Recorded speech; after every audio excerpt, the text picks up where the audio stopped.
College, where she has been a faculty member since 2012. She attended the University of Oklahoma, where she earned both a Bachelor's of Arts and Master of Arts in Sociology. And during her studies, she developed a passion in the areas of family and criminology.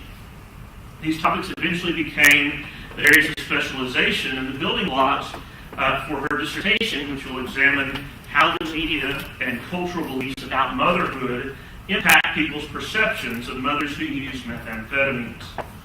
As a full-time faculty member at Rose State College, she is a member of several committees, including the Faculty Senate, Domestic Violence Awareness Campaign, the Smart Summer Bridge Program, and she runs the Sociology Majors Mentorship Program. Additionally, she is a member of the American Sociological Association, the American Society of Criminology, the Society for the Study of Social Problems, and the Academy of Criminal Justice Sciences. Please welcome with me Professor Tara. Next to Tara Hall, on your left, is Dr. Elizabeth Overman. Dr. Overman is an Associate Professor of Public Policy and Administration at the University of Central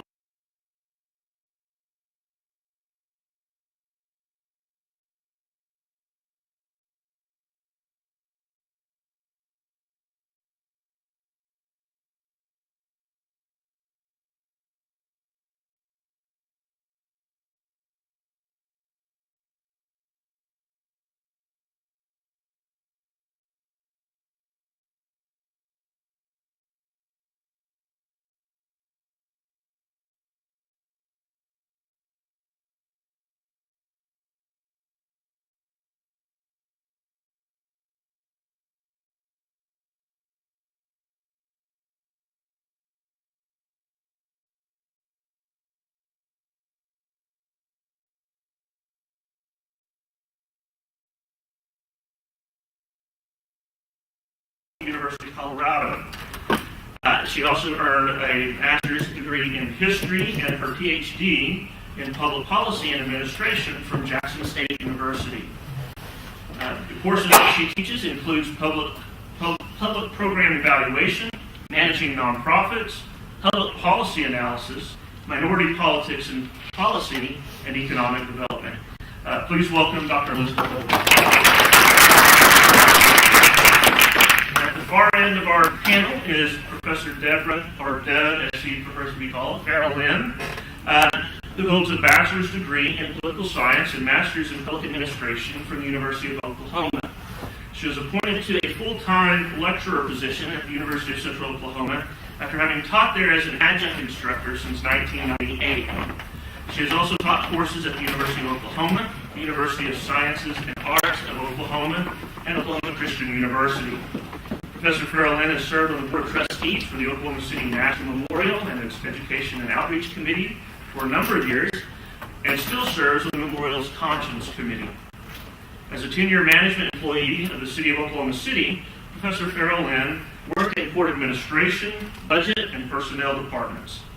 She has also participated in the last 13 College Board Advanced Placement Scoring Sessions for U.S. government and politics. Professor Ferrell-Lynn received the College of Liberal Arts 2008 and 2009 Adjunct Faculty Member of the Year Award, and she is currently pursuing her PhD in American Studies with an emphasis on crisis management through a partnership between the University of Central Oklahoma and the University of Swansea, which is located in Wales of the United Kingdom. Please join me in welcoming Dr. Professor.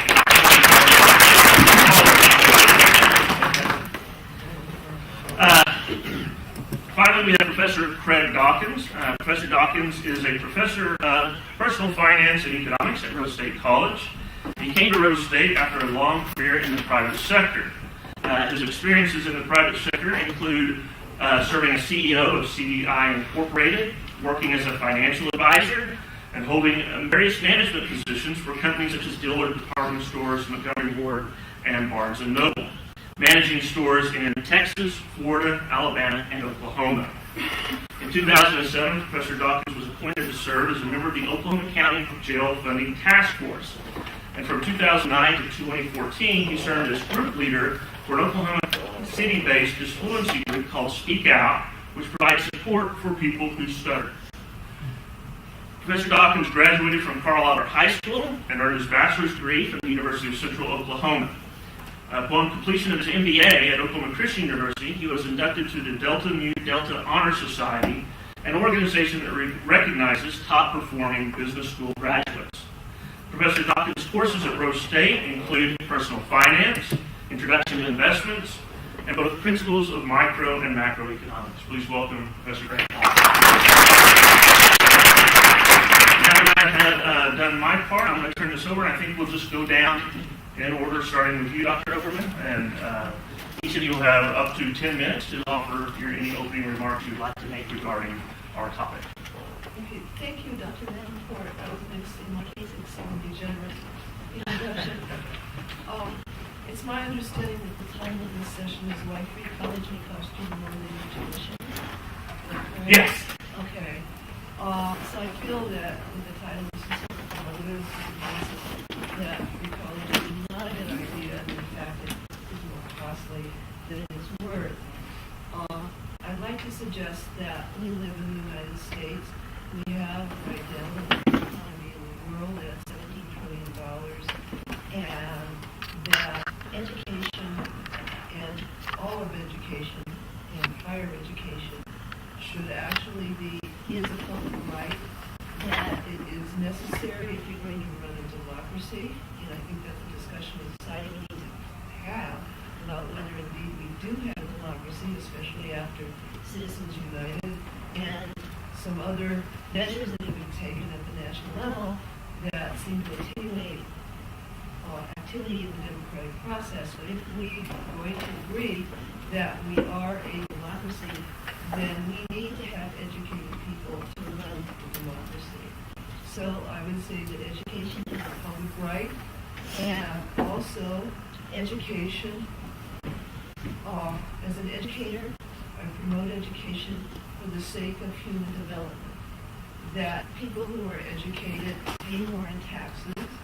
They, for the most part, do not end up in the criminal justice system.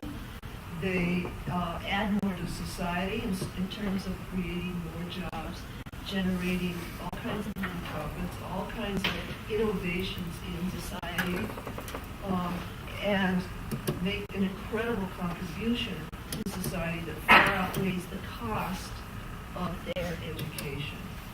So I think that education should be bolstered to be a public right, that it should be free to anyone to have access to as much education as they're willing and able to absorb, and to allow people to make incredible contributions to society that we're capable of making.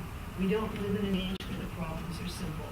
We live in an age where the problems are very complex.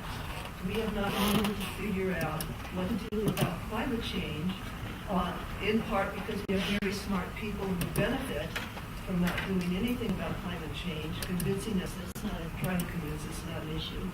And the other side of it is that we, the general public, don't have enough knowledge about sciences to understand what is at stake here.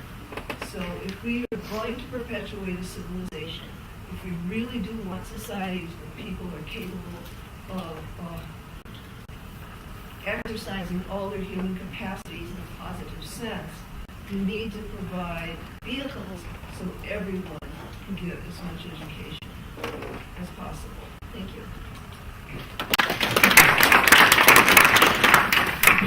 Well, this worked out good because a lot of what I'm going to say actually kind of piggybacks off some of your comments. As a sociologist, we acknowledge kind of the individual level, but we also like to look at what it's doing for a society. So the first thing I did is I kind of thought about the title of the panel as well. What free education may cost you, and what is it might cost you more than your tuition. And so I was thinking, well, first of all, that's very much a product of our American society. So we're only worried about, is this going to be good or bad for me, right? And me directly. And we're a very individualistic society, but my comment would be that we need to look at it more collectively. Yes, there are going to be benefits, maybe, perhaps, for the individual, maybe some costs, but what is it doing in some way for all of us? And so, I was looking as far as there are a lot of international sociological studies that show educated individuals make better citizens, right? And we actually had a panel here at the beginning of the semester. We were kind of arguing for why our liberal education degrees matter, right? And the idea was we were talking about, hey, you're a better person and a better citizen when you understand our political system, when you understand our economics, when you understand you as an individual and others that are around you. But with this, we also see that these societies, they have lower non-marital birth rates, they have better health outcomes, they have less crime, they have less violence. And so to me, those are benefits. Maybe not monetary benefits, but it's a benefit to me as an individual if I live in a society with those things. To the individual, what most Americans are concerned about, we cannot pretend like money is not a barrier to education. I mean, it flat out is on any level. Many of my students have talked about the fact that they miss class because they go to work. Okay? They don't like it. They don't always want to. So when you're choosing between paying rent and paying electricity or going to school, guess which one comes first? I can't really always blame them for that, right? Even, if we're not just talking about keeping them out of college, I also think about sometimes how much better students my students could be, how they could fulfill that potential if working 50 hours a week wasn't a necessity in a lot of ways, just to survive. I teach very theoretical field. We love to sit around and think all the time, but I think about the students who are going to school for dental hygiene and for respiratory sciences and things where those skills need to be perfected.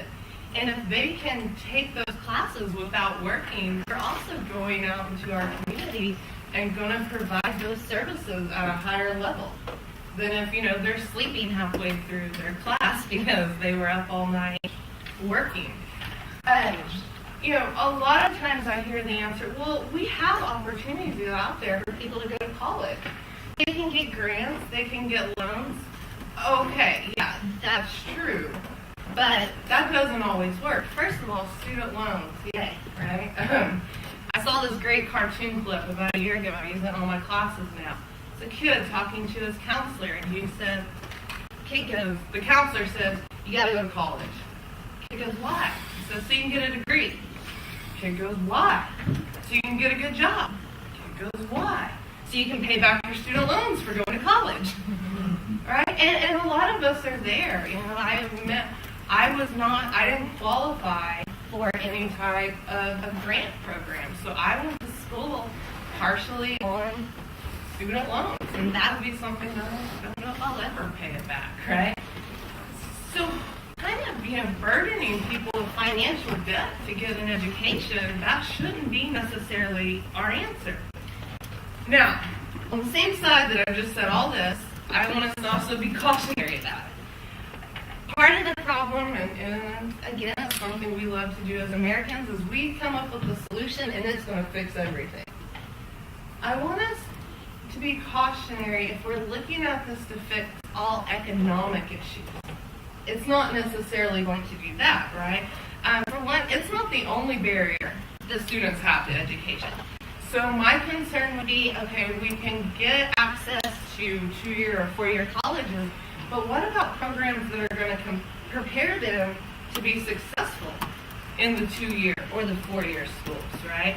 I just did an education exercise in my class the other day, and a lot of my students wrote, I got into school and I didn't know anything. They graduated from high school, they can read, they can write, but they weren't really prepared at the intellectual capacity that they needed to be. And so I think we need to think about primary and secondary education as well, getting people prepared for it. Something else that I would, worry about is if you're doing it to get a better job and to earn money, that's not going to be our solution. what happens when you have something we're already seeing, which is credentialism, right? It's kind of the idea of inflation of what you need. So the old saying that the bachelor's degree is the old high school education, that's going to become an issue to some level. If again, you're only doing it for the job. We also would see a flooding of the market of people that have these degrees.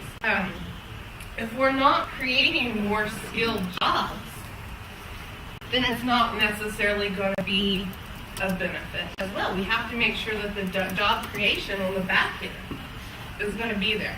So it's not a single solution. Obviously, I'm in education. I want everybody to come to college, right? As a matter of fact, come here. Take my sociology classes. I think that education is something that everybody should have access to, that it's a right that we should all have. But I don't want us to think of it as the only solution. It's part of the puzzle, and we kind of need to address the puzzle as a whole. And don't measure everything in monetary benefits. And on that keynote, I'm going to hand it over to the economist to measure it in monetary benefits. So the main driver to, I think, the arguments for free college involve this idea that students have graduated from college with suffocating debt. And let's be honest about it, it's true. There's more, and this is hard to fathom really, there's more student debt in the United States of America than there is credit card debt in the United States. It's a shocking factoid. Over $1 trillion of student debt, which, by the way, in case you don't know, is almost impossible to bankrupt. You're virtually a debt slave to the government, so much so that if you live long enough and don't pay your loans back, they will start taking it from your Social Security in a certain amount. So this idea that tuition costs have increased, absolutely true. Tuition has gone up, and it's gone up in an amazing sense. I did some analysis in preparation of this, and looked back 18 years ago. So think about how old you were. 18 years ago. And it cost to take 30 hours of coursework at the University of Oklahoma. It cost $2,261. Now that's fees and tuition. Okay. Today that cost is $10,881. If we extrapolate the same percentage into the future, another 18 years from now, it will cost $52,313 to take the same 30 hours. That's not a sustainable percentage of increase. The irony at the same time is that state funding has actually decreased. We look at it as a percentage based on the inflation adjusted. When we in inflation adjust the appropriations from the state, there has been a real decline in funding from state. But there has been a massive and growing increase in the amount of monies that come from the federal government in funding various programs and various things. Now, what has occurred is that there seems to be a bidding war for students.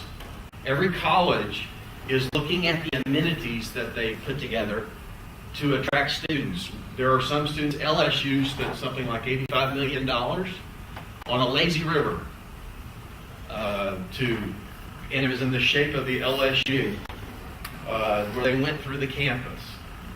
Students agreed to increase their student fees for this. They built a rock wall.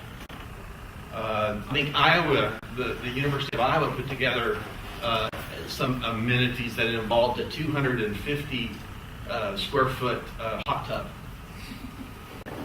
These are things that colleges are spending money on because they want students to come there.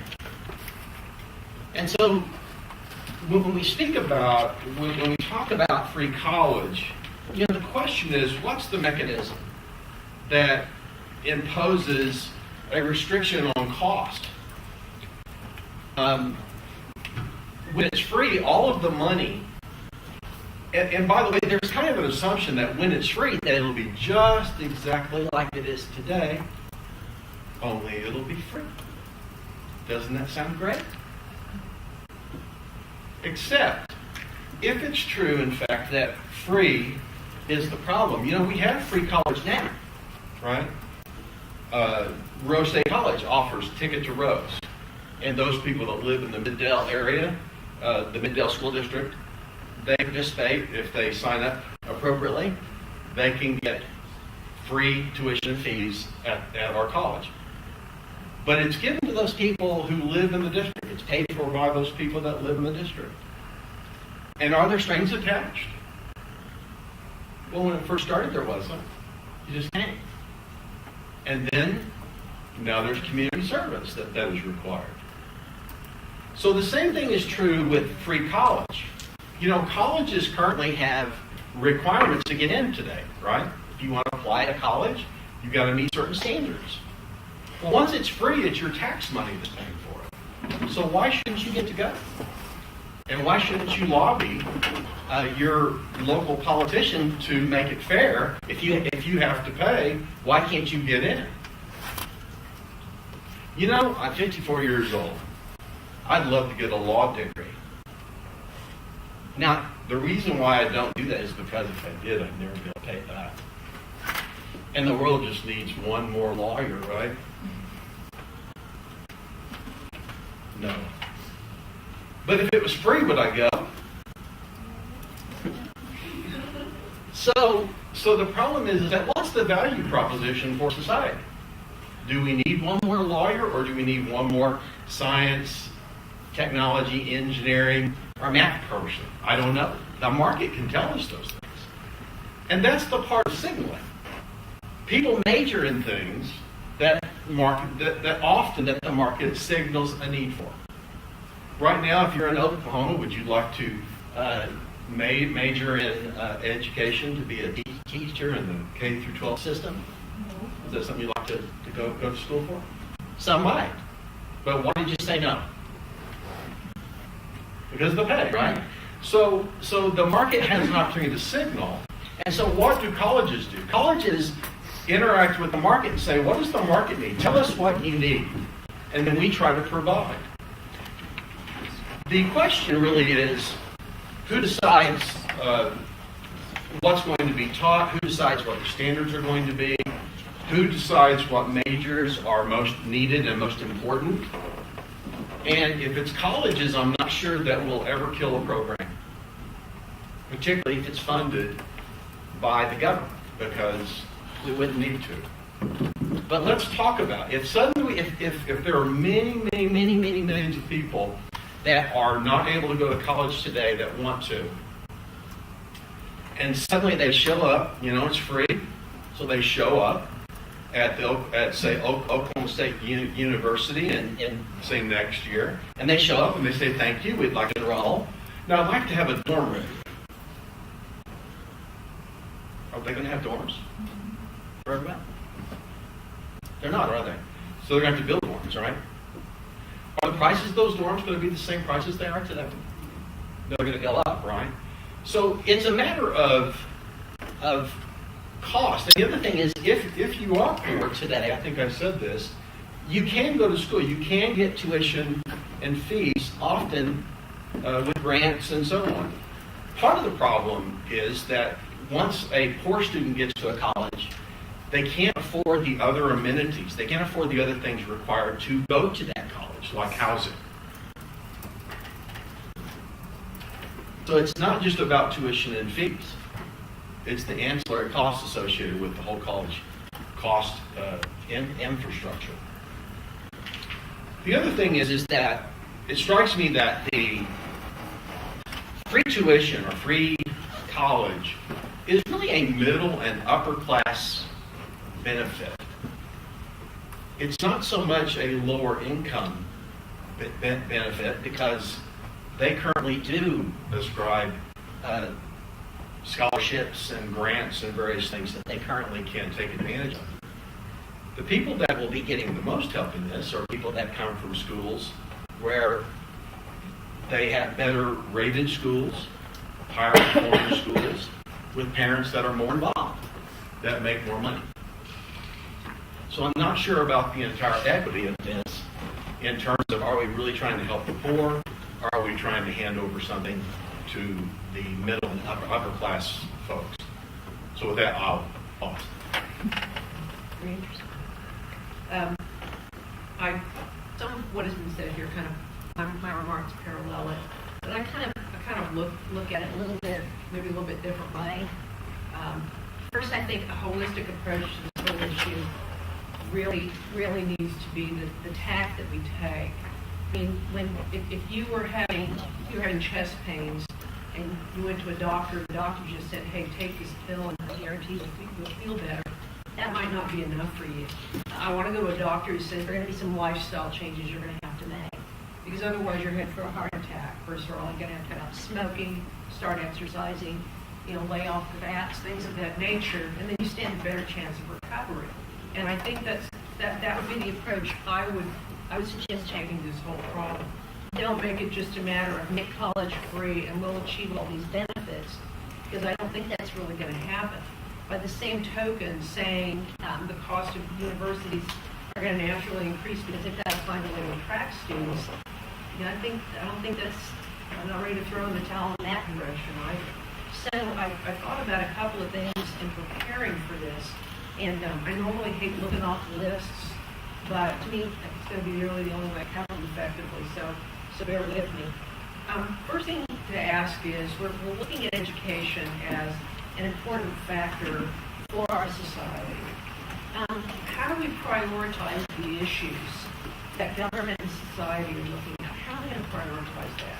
If you think of all the other policy areas where we're hearing there's a financial need in order to address these problems, it's a long list.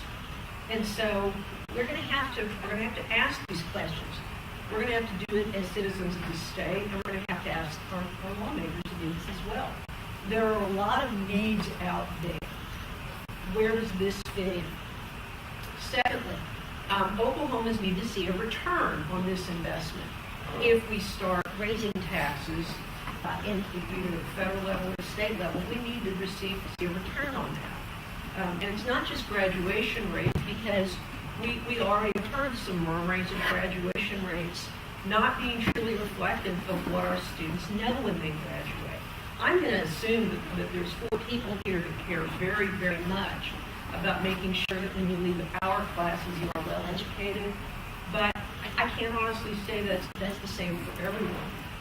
A lot of my attitude about this comes from the fact that we have our 27, soon to be 28-year-old son living with us, because he changed degrees. He started out free from mom and dad at UCO. He wanted to live on campus. We said that makes no sense. You live 10 minutes from the campus. I want to be free. We let him go be free. And 2 years later, he had a 1.75 GPA. Why? Mom and dad weren't there to tell him to go to class. We were, however, there to tell him, I guess you're going to go earn your living and your college expenses. And he had to go to work in order to pay for school. He sat out for a year. Did very well as an assistant manager of the Sonic, so not too many college grads can go to their first interview and say, I have a year's experience as an assistant manager in the fast food industry. So that there's a little, I guess, God closes the door, he opens the window. But it was absolutely backbreaking work, and he couldn't wait to go back to UCF. But unbeknownst to us, he had taken out college loans, and so he could no longer afford to live on his own. So to his great regret, he's had to move back in with the great oppressors. And so he's going to graduate this spring. He would have graduated this year, but he found out that 2 of the classes he needed were not offered this fall. So he has to graduate in the spring. And not only is he upset about that, but he now has to pay fees again. And he doesn't do anything but go to school and go to work and go to church. That's about it. So I can really empathize with students in regards to the costs of things. But he will be prepared to go into the workforce with his experience and with his degree. But even then, one of his instructors is consistently canceling classes, so he wonders, what kind of education am I getting in this class? My holistic approach is that a free tuition only solves one part of the problem, and it really doesn't. To agree with what Professor Dawkins said, you know, we're assuming that everybody's going to go to college and everyone's is there on equal footing, and that's just not simply the case. I've seen it in my classes where I have students who can easily do well in my classes and others that really struggle because of where they came from. Even members of my family who left high school with good GPAs have said, wow, I did not realize how difficult the university was. And they felt that they had good free educations. So there's other issues. If some students go to private schools now realize, hey, I can go to a public university for free. Why not? Why not take the burden off their families and go to a public education that takes up more space? Many students want to be free of their parents. I get a lot of that.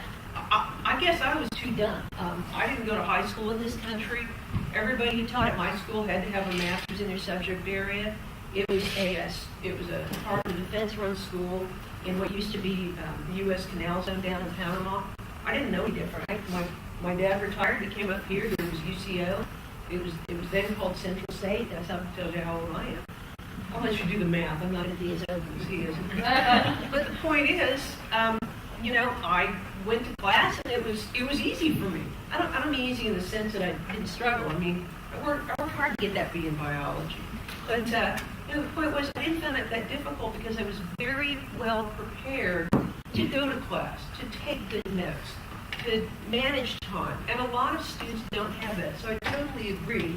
Preparation is a big factor in this. Just providing free college isn't going to mean we graduate with a bunch of folks that are ready to get out there and be innovative, creative, and productive. We need to treat things at the beginning, much like I said. It's not enough to say, well, someday if I start having chest pains, I'll go see the doctor. No, you want to start taking care of yourself now so you don't have to go see the doctor. Do students have a realistic understanding of what it takes to live away from home and what it takes to go to university? When I have students that are carrying 16 or 17 hours and they're working full-time, I have to ask them, who told you that was possible? It's not. We're not. I don't think we're doing enough up front to tell students, let's be realistic here. Now, a lot of that's not your fault. You're told, go to college.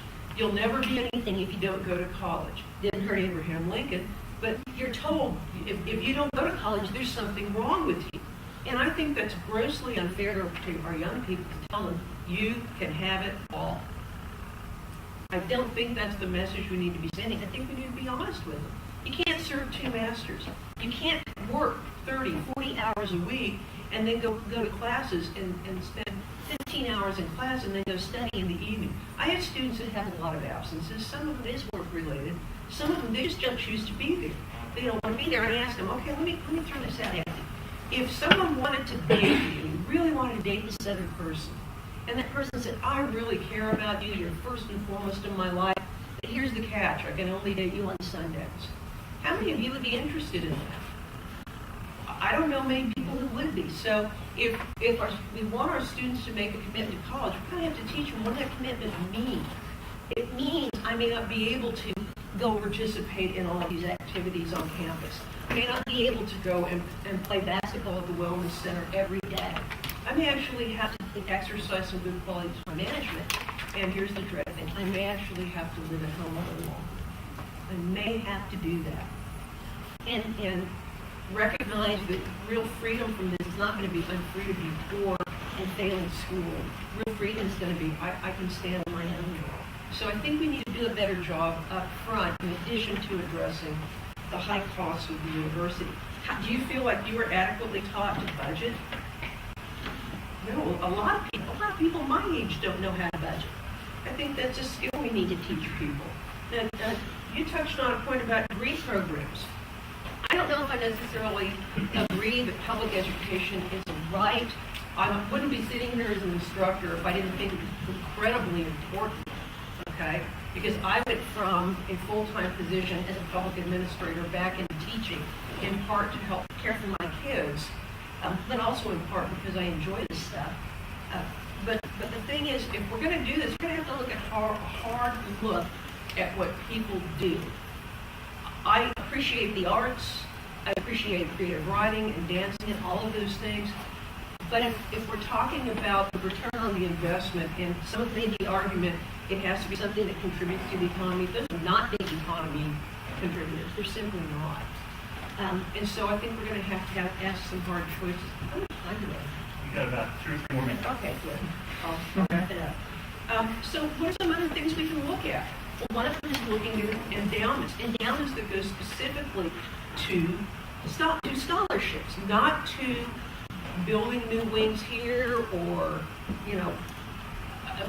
IT that we may not need. And my son's getting a degree in management information systems, so I'm all in favor of IT. But let's face it, I have a giant flat screen in most of my classrooms. I mean, I'm almost tempted to go watch the Super Bowl in my classroom because they're so big. But if you sit in the far end of the classroom, you can't see it very well. And these are probably going to be replaced on a regular basis. It's an important question to ask, how well are we spending money? Because IT costs can take up a big chunk of what you're doing if you don't keep an eye on it. Another option might be administrative costs. We're going to have to ask some hard questions of universities. Are there a lot of administrative costs that represent duplication or programs we like that may not be programs we need? And secondly, what are we doing as far as competition between schools? Where would you rather go? A university that had the lazy river or one that charged you half as much tuition? Which one would you want to go to?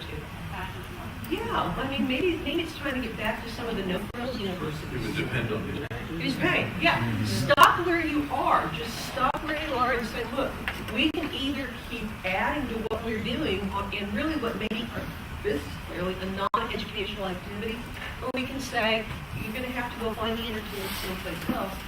We're going to focus on paying towards education, not towards all these other things. So I think it just has to be a comprehensive view of everything, or we're not going to do a very good job solving this problem. Thank you. All right, you guys did very well. We actually have a little bit more time to offer. So I'm going to start off with maybe a couple of questions about some of the comments that were made or ideas that had popped into my head as each of you were speaking. One of the questions I had is a lot of the basis for support of this type of idea is that there is some mass of students that currently, if they were allowed, if they could afford going to college, would be in college and performing well. And I'm wondering, is that a correct assumption, or is it more likely that we would see some of what Professor Ferrell-Lynn was talking about and others, of having a larger group of students who are still not adequately prepared for what life is going to be like in a university setting or in a 2-year institution like Rose State, even what the demands are going to be if they're not adequately prepared. And then all of a sudden what you have is you have a decrease in the success rates of your student population. And I don't know how to answer that. I don't have a handle on what population is most likely to enter into college that is not now. Would it be more of those who could perform well, or would it be more of those who would perhaps not perform well? Yes. Okay, let me suggest to you that right now, overall in the United States, only 30% of the people going to college are actually graduating. Right. So we're not, by any means, living up to our potential in terms of graduating every person that was admitted to college. Right. And assuming people are admitted that they are going to do the work. So for about 30% of those who enter college will actually graduate, is what you're saying. Yes. Right. Yes. The other thing is, we have free education from 8 to 12. So to get an idea that because colleges and universities are providing free education is such a stretch, that is a misnomer. The other thing is, the student debt problem hasn't always been with us, and it only appeared with the advent of neoliberal economics starting in the 1980s, when people figured out that there was another group of people in society that could literally be squeezed, which is what students are, be squeezed so they could make money. Most student debt is guaranteed by the federal government, so the people that lend you the money are going to make money on the debt whether or not you pay it. So students are actually caught in this crunch where you can't declare bankruptcy and you may not be able to, if you don't finish college, help you. I mean, it's terrible for the students that have a large debt and don't get the degree, because then their chances in the job market are really weakened. The Oklahoman, on November the 20th, more jobs will require a bachelor's degree in the future. There's already a shortage of people with bachelor's degrees in Oklahoma compared to other states. There are jobs in this state that can't be filled because we don't have the level of education that's required. And if we're going to compete globally, we need more people with college degrees. I would offer two things. One is that the higher education system in the United States is seen in the world to be very high quality, extraordinarily high quality. People across the world send their students to the United States to get educated, and I don't think that that's true of our K through 12 system. Our K through 12 system has a lot of problems. I'm not going to say because it's all publicly funded. That's not my point. I'm saying that once something is completely funded through appropriations, it is very difficult then to be dependent on being responsive to the market, because you don't need to be. Markets do communicate. The idea of having more graduates, the idea of having more bachelors or masters, is the idea that that is actually an economic growth tool. Companies won't locate here if they don't feel like they've got qualified human capital to be able to operate their companies. So for Oklahoma, it is more of a strategic idea. Let's get more bachelors, let's get more masters, and then they will come. Everybody has the same idea. They believe more graduates means more companies will come, and I think that is true.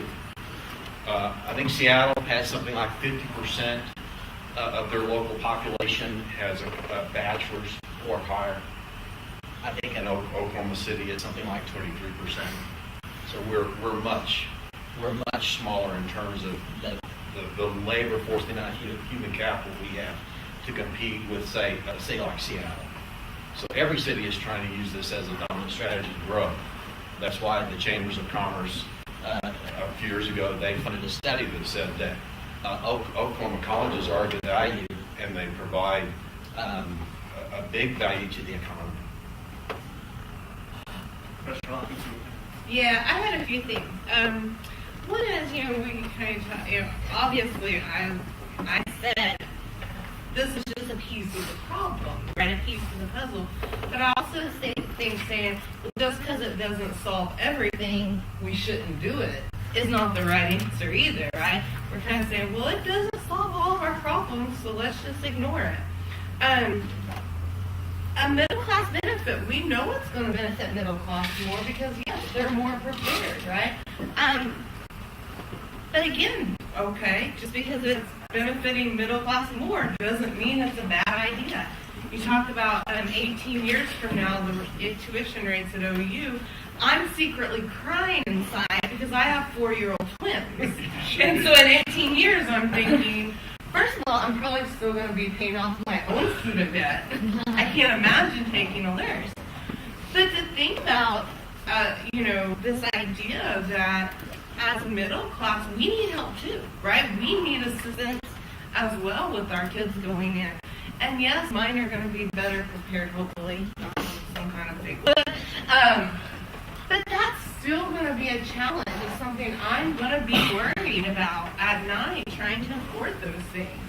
I think that looking at graduation rates only is kind of a scary ordeal. I mean, we have this problem here.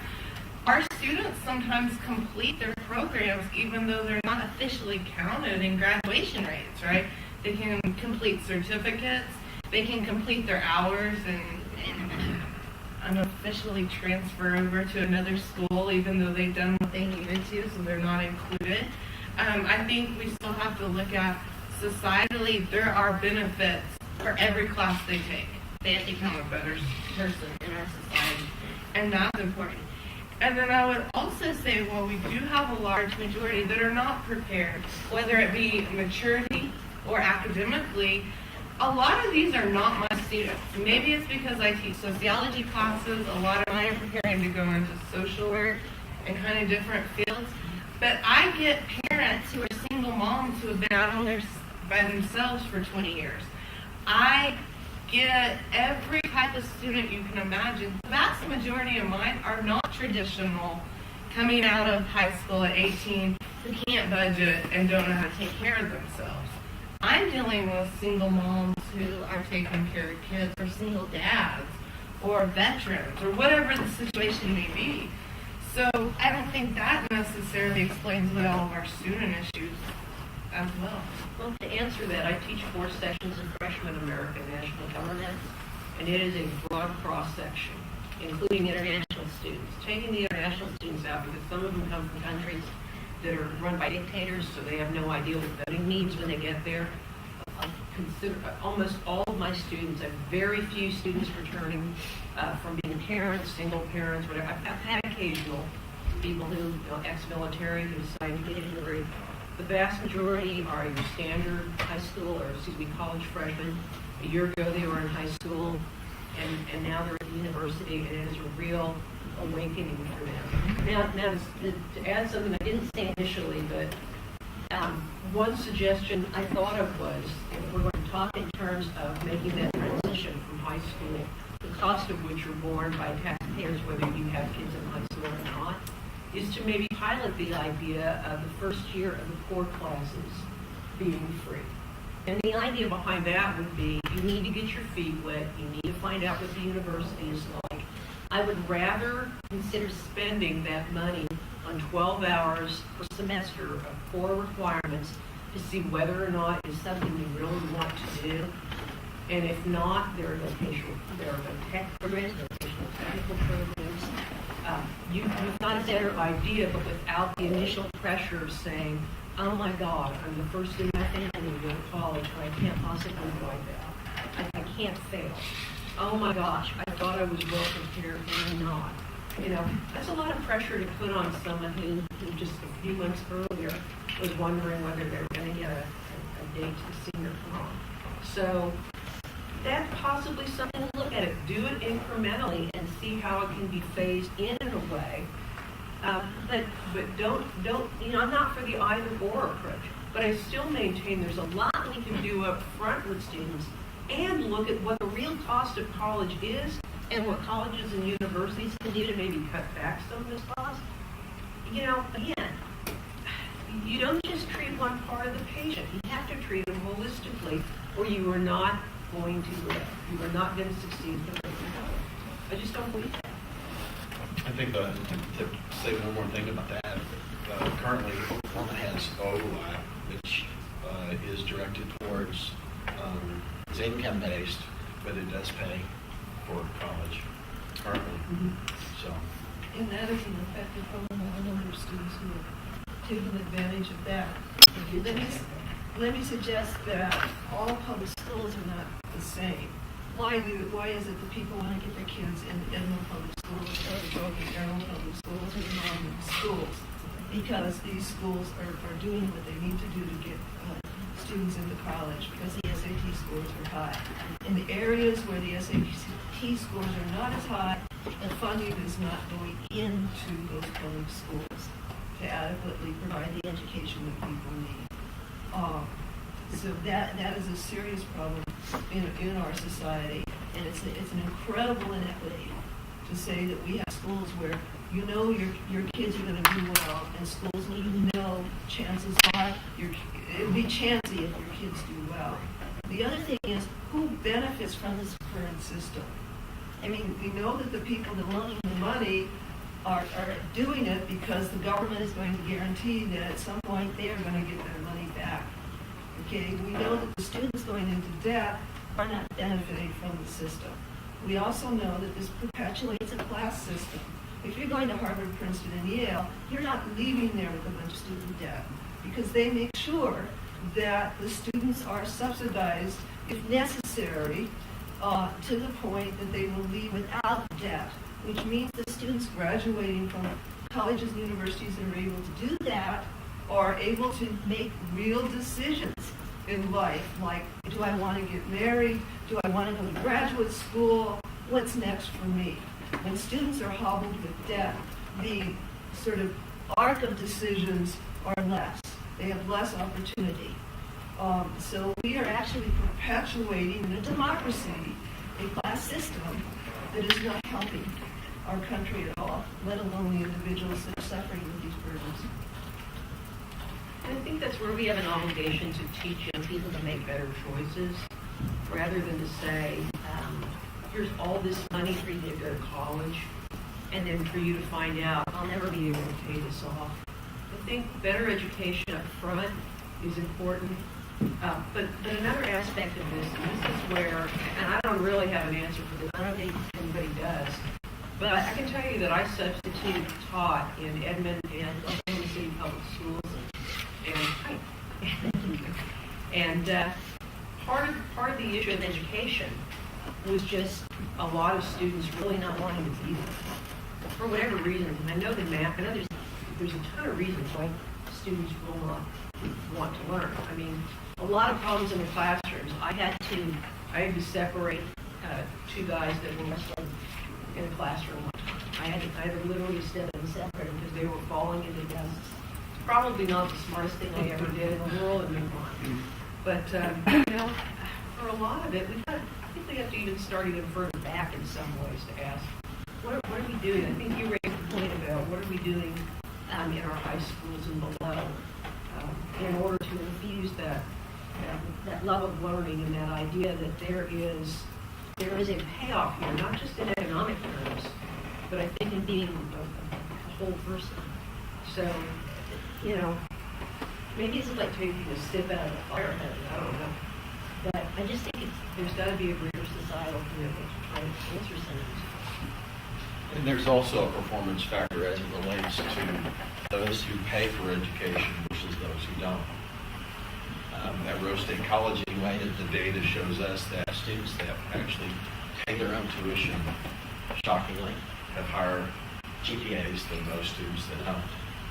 So there's an investment component of this that also plays into that incentive structure about how sedulous a student might be in approaching a college career.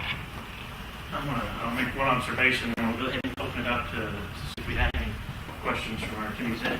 You mentioned who benefits from the system, and I'm going to kind of do some self-criticism here. I think higher institutions of higher education bear some of the blame. How many financial aid departments encourage students to take out loans in order to enter into college and actually facilitate that rather than providing true counseling as to how they might manage their schedules better or not as well.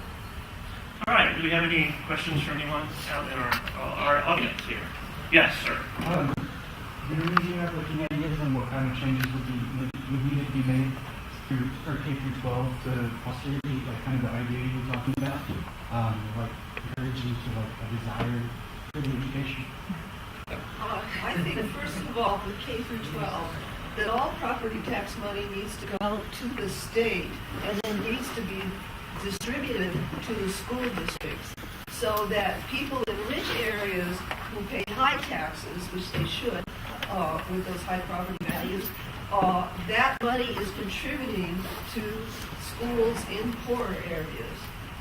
That would be a start. Absent that idea, which I think would be problematic. In our state, for example, we have 517 school districts. And I think I saw the state of Louisiana, which is more populated than we have less than 70. So we have a system that's very top-heavy in administration through the various districts. And here's the thing. People segregate themselves based on school district.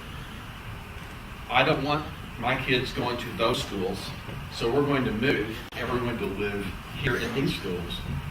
So I kind of like the idea of competition among schools. Why can't somebody that lives in a poor school district go to Deer Creek? Why can't somebody who lives in a place go to the school of their choice. Obviously, the transportation might be a problem. Didn't we try that with busing? Well, I'm not sure that that was the way I would be doing it, but Well, what but- else are you gonna do? well, I think that would be a market decision. That wouldn't be an organized top-down type of approach. It would be in the range of people who can get out of the school district they're in, get out. Some school districts, frankly, need to die. They're terrible. They do a disservice to their students. And we need to get students out of there, and we need to find a way to address it. The problem is there's so many sacred cows that need to be slain in K through 12. And they're not easy. You know, and I realize that the moment you find out that somebody from one of those schools can come to your school, you're going to have a problem with that because you moved to get away from those schools. And so it's a tough That was the thing. basis, that's why busing was Right, existed. right. Because you moved People moved, to they get didn't away want from poor people. Yeah, To get away from that's people right. that didn't look like you. That's right. So, That's right. That's exactly right. Well, I want to add something in a different level. I think the idea of improve the quality of our schools, you know, pay for teachers, these are all important things, and I'm not saying we shouldn't do them, but just taking from what our kids told us, a lot of their classmates didn't do well in school because they came from broken homes. They came from homes where they didn't get a lot of parental support. And what I probably run into trouble someday telling my students is, do me a favor, make good decisions with your lives. Because in the long run, you'll be doing yourselves and your kids a big favor. You need to be there for them when they are in school and they run into problems. You need to, you know, kids study well, a lot better when they have more stable home lives. And this is a societal issue. No amount of money in the schools is going to change that. If you have kids coming into school who are emotionally not prepared to face that day, so that's why it isn't. It's not just one thing. It's not just even two things. The more you can do to become stable, to become self-reliant, to really maximize your educational experience here and anywhere else you go, and to make wise decisions further on, you can start turning the tide a little bit and maybe moving this more direction. Like when I was a kid, my parents helped me with my homework. They were there. They went to teachers' meetings. I can't tell you how many teachers' meetings I went to. I think teachers said, you know what, you and your husband come to every meeting. I have kids here who've been here 4 years, and I have never met their parents. So guess whose kids? I mean, both our kids have the real potential to do well. Not saying they did, but they had a real. If they didn't do well, it ain't because they weren't getting support. Some of these other kids were getting nothing from their families. So we send them to college. Now what? Now they can fail at something else. So it is a bigger problem than I think we're giving it credit to just by saying we need to make it free. These are human beings we're talking about who come into an educational situation, and if they're not prepared in many ways, then they can fail at something else. Now, I can't even begin to tell you what the percentage of that number of students is. Who knows? But it has to be factored in that just getting a degree may not make you well educated. And I would certainly, especially as a sociologist, we love background factors. I mean, that's what we do, parental involvement, the neighborhood that you grew up in, SES, all these things are what we, but you also can't tell me that money doesn't make a difference. If that's true, let me go to my private school, my children's private school and say, but I'm good parents, can I keep my $1,300 this month? Because that'd be great. I agree totally. Right? I mean, yeah, and so I say, we have, yes, everything makes a difference. And I'm not a money fixes everything person by any means. But there's also a reason why we look at private schools and we look at all these other options. And I would think the argument would be that we shouldn't have to, right? I mean, that shouldn't be, if my kids are going to get a good education, I have to pay an additional $1,300. Now I live in Moore, so I live in a pretty good, school district. But I also don't really have the option of going to an Edmond school district or Deer Creek because just simple logistics. How am I going to drive from Moore to Deer Creek to Rose back to Deer Creek when they come home? I tell my students I have to start at midnight. logistically, these are not always options for parents who don't work, or for parents who do work, who aren't there to take their kids. I think that's a real option and problem. I think when we look at the idea of, some people, we talk about kind of will offer, what the district would have paid for your kids or something. And that's great, but if I want my kids to go to the district, it's $10,000 for tuition, but I'm only going to get $7,000. Where am I going to come up with that extra? I certainly think it's all encompassing. Money is important. The sociologist is saying money's important. What has gone on? Yeah. This is amazing. Is there another question that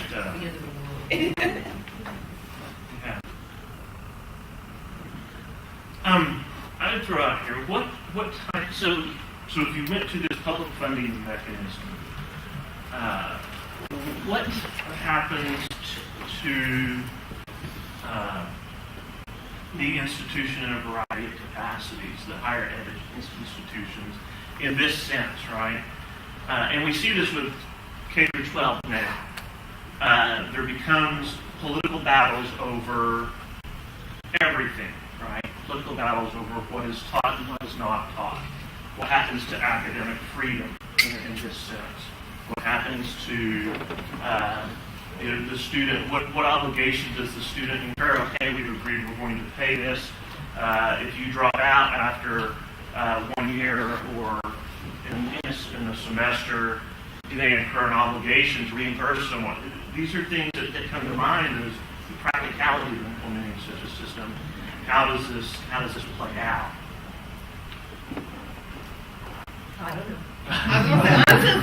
We don't fix things, or we just tell you what's wrong. Well, the only thing I would say is that your question kind of offered the very problems, that I think are insurmountable in K-12.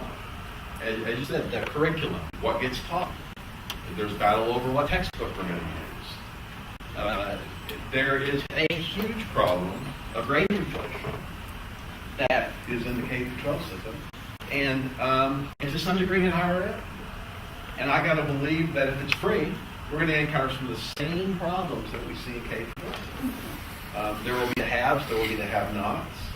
I think we'll see the same kinds of things that we see as flaws within the K-12 system arrive in the higher ed system. And I think the benefit of the higher ed system is that we do compete as colleges with other colleges. We are competing for students, all of us. We all have our place.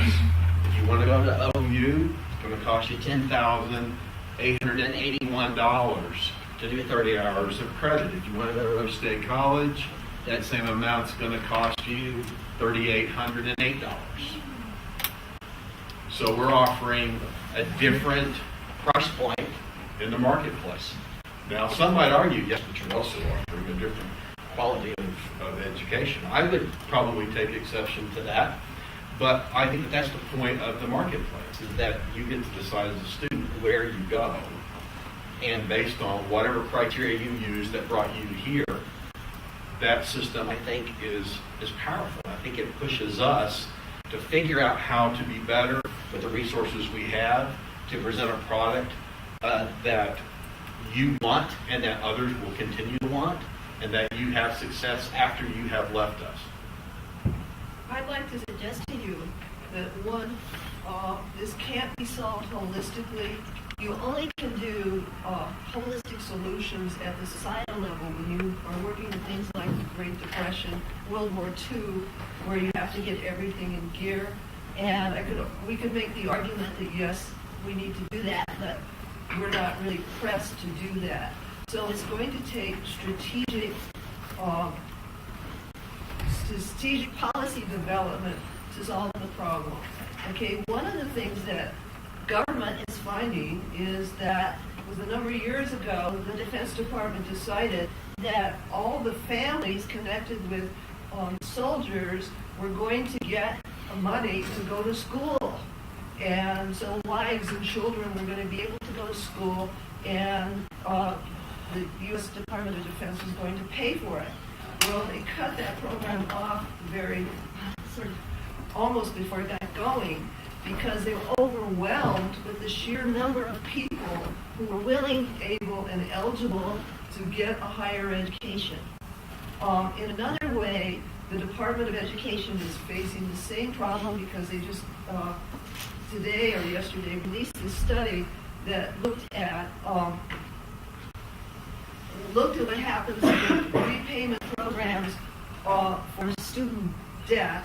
And these are structured repayment programs, so you pay off the debt, you pay on it for 10 years, and then it's forgiven. Whatever you haven't paid is forgiven. And they've extended that to 25 years, but they're still overwhelmed by the sheer number of people taking advantage of it.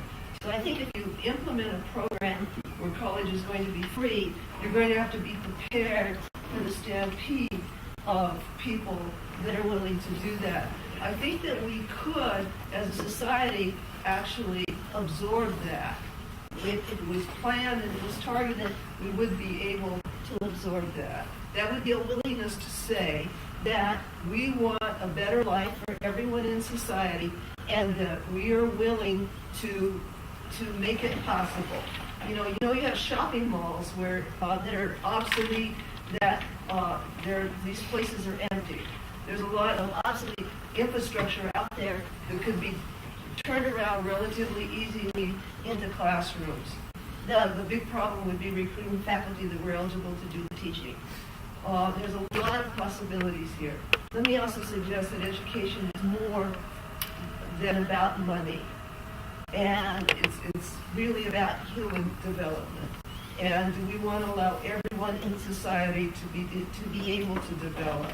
And as rich as we are, how can we deny that to anybody?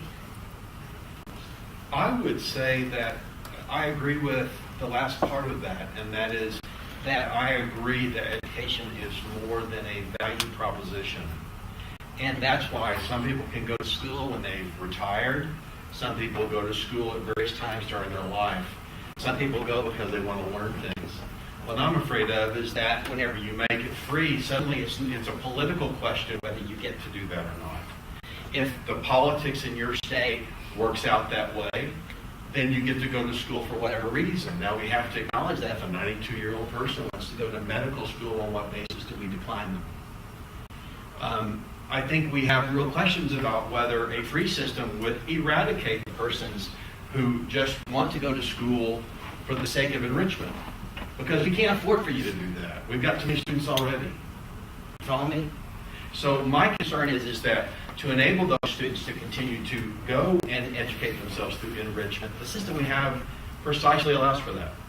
I'm not sure a free system would allow that. One question I have is, we know, and a couple of you mentioned this earlier, that employers often have used the bachelor's degree as a signaling device, correct? And it's no secret that employers often use that when they go on their bachelor's degree required as a screening tool to help select candidates. What happens to the value of the bachelor's degree as that screening or as that signaling device as more ramped up? I mean, are we going to see in some way a devaluing of the degree itself as a useful tool, and that not necessarily as a reflection that the student has actually learned something, right? But as a tool for employers to be able to distinguish between potential employees. You might, especially, educators might feel pressured to pass things.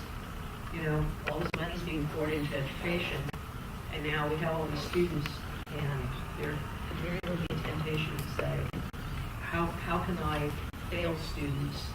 How can I tell them they're getting easier F's when all this money's been poured into it? I mean, it may That's not be, happening now. Well, I know. Incredible money being poured into I education. know, and what I've told my students is all that degree does for many, many, many jobs is it gets you put in the pile of that hire.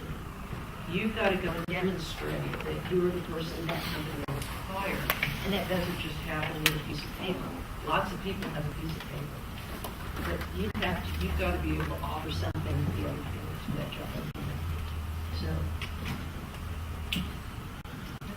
Any other questions? Yes.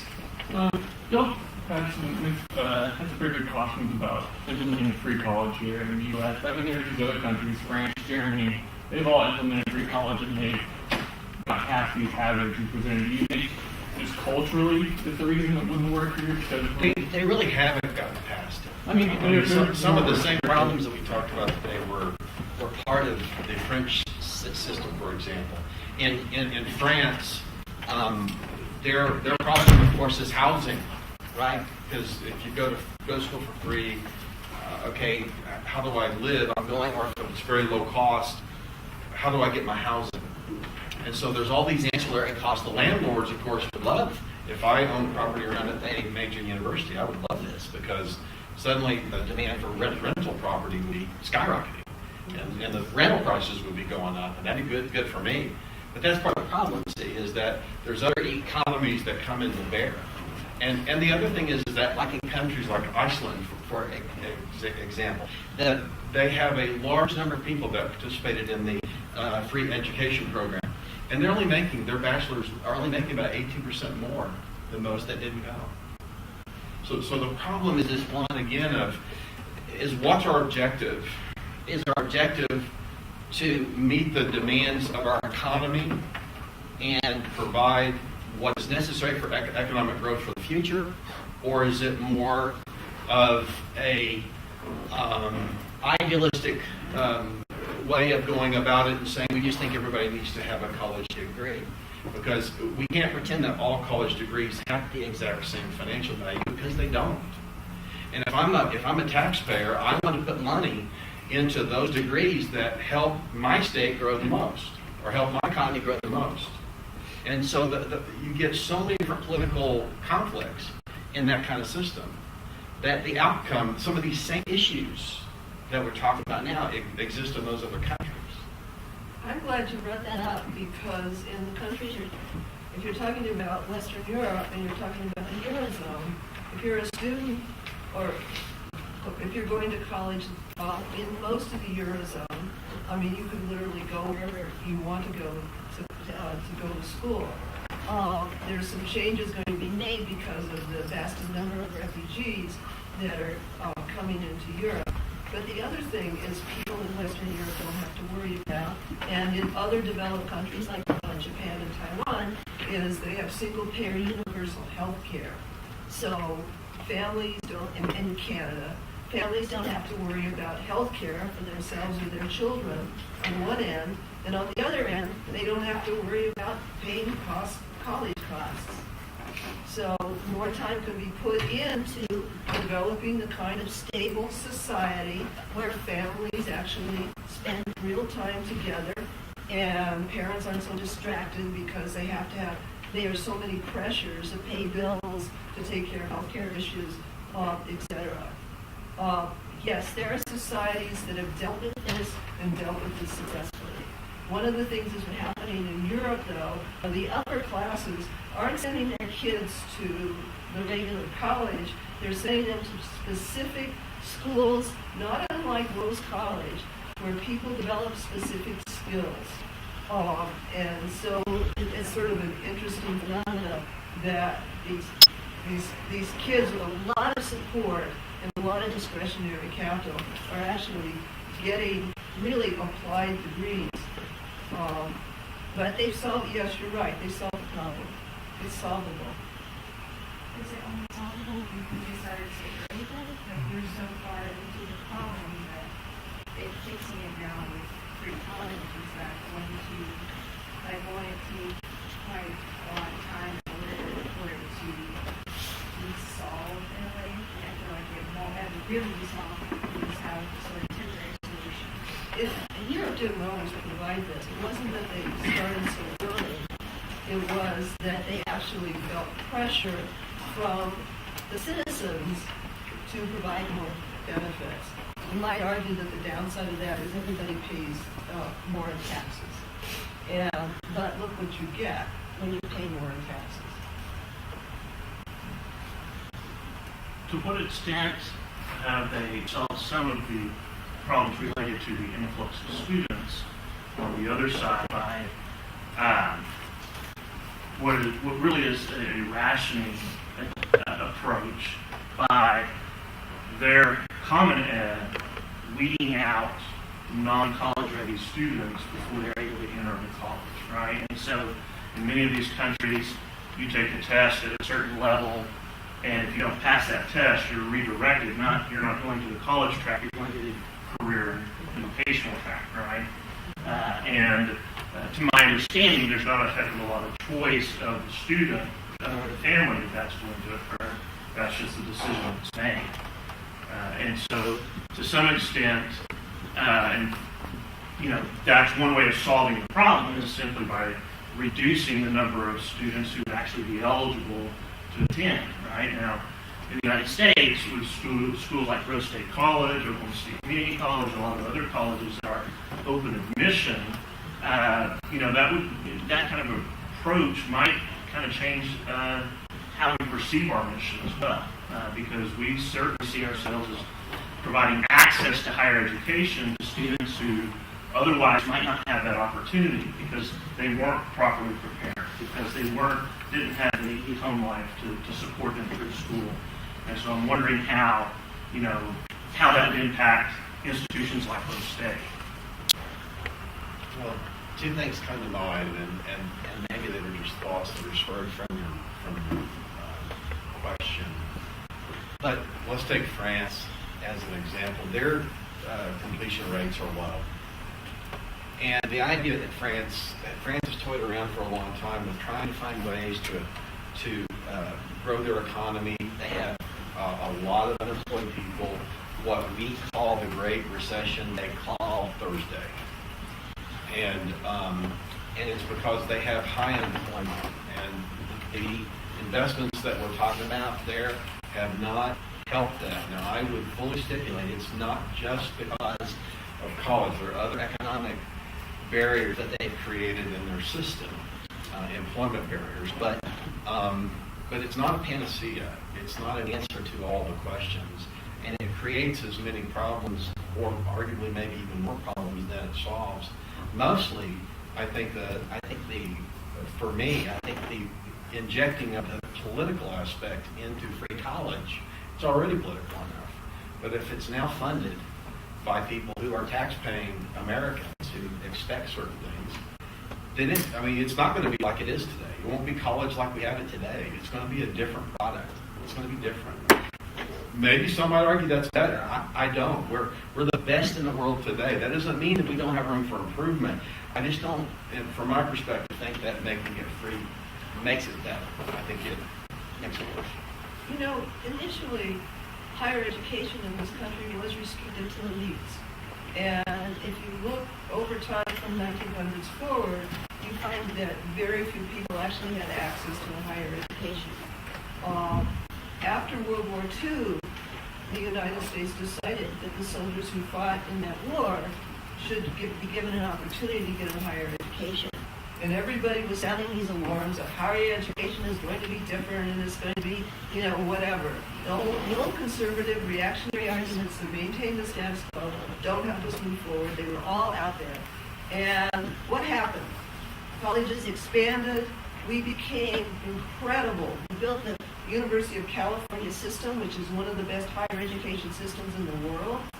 If you look at any index of colleges and universities in the world, comparing one to the other, the United States at least has 10 colleges or universities on anybody's list, and at least 3 of them are public institutions. So, yes, it will make a difference, but that's no reason not to move forward. Any last questions before we wrap up? All right. Well, I'd like to thank our panelists again for you guys. So I'm going to hand these out. I want to remind everyone that we do have some food and drinks outside the hall.